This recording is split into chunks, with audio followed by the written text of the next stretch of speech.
Hello everyone! Welcome sa another episode ng Cook and Bake. At sa video na ito ay ipapakita ko naman sa inyo kung paano ako mag-assemble o mag-decorate ng carrot cake. Simulan natin sa paggawa ng icing na to. On a bowl ay naglagay ako ng powdered sugar at butter. Queensland na unsalted ang ginamit ko dito.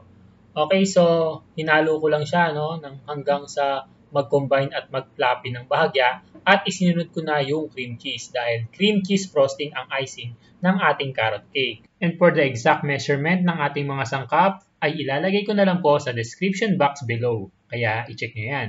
Okay, so ito na yung base ng ating carrot cake. Sa mga susunod na video ay ipapakita ko sa inyo kung paano po ang pagluluto nito. Pero sa ngayon ay magde-decorate na muna tayo. Hinati ko lang siya sa gitna at isinunod ko na kagad na ilagay yung sugar syrup. Okay, for the ratio ng ating sugar syrup ay 500 grams na sugar at 800 grams na tubig. At pakuluin nyo lang yun. Okay, so nilagyan ko lang ng, yan, yung icing natin na ginawa kanina, yan, nilagyan ko siya. Nilagyan ko ito na pinaka-peeling at, ayan, syempre, peeling, ipapalaman mo. Okay, so next naman ay pagka-icing sa gilid. I-coat na natin ito, no? Sa gilid ako unang naglalagay ng icing, no, bago sa ibabaw. Dahil I find it na mas madali, mas okay yon. Okay, so sa pagtatapping, yan, kailangan kasi ma-coat natin talaga ng maganda yung ating cake para maganda yung decoration. At yung ginagawa ko po na yan ay extra decoration para sa ibabaw ng ating carrot cake. Lalagay ko lang yung spatula ko doon, no, hanggang sa magtagpo, hanggang dumating ako sa center habang pinapaikot ko yung round table.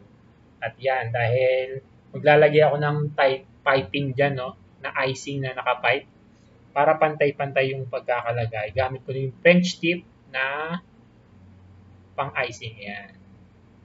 Okay, sa nakikita nyo, no, kailangan pantay tayo mag-pipe. At yung gilid, naglalagay lang tayo dyan ng roasted walnut. And by the way, I am inviting you to please visit my Facebook page, Cook and Bake.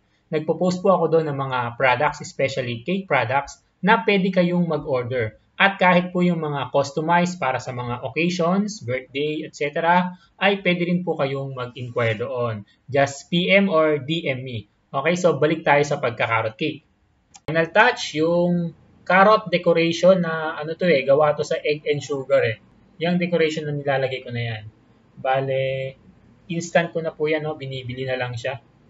Pero may mga kasama ako dati na gumagawa talaga ng ganyan eh. And that's it. I hope you enjoyed this video and please don't forget to like, share, and subscribe. At pakipollow na rin po ako sa aking Facebook page. Thank you for watching. Cook and Bake.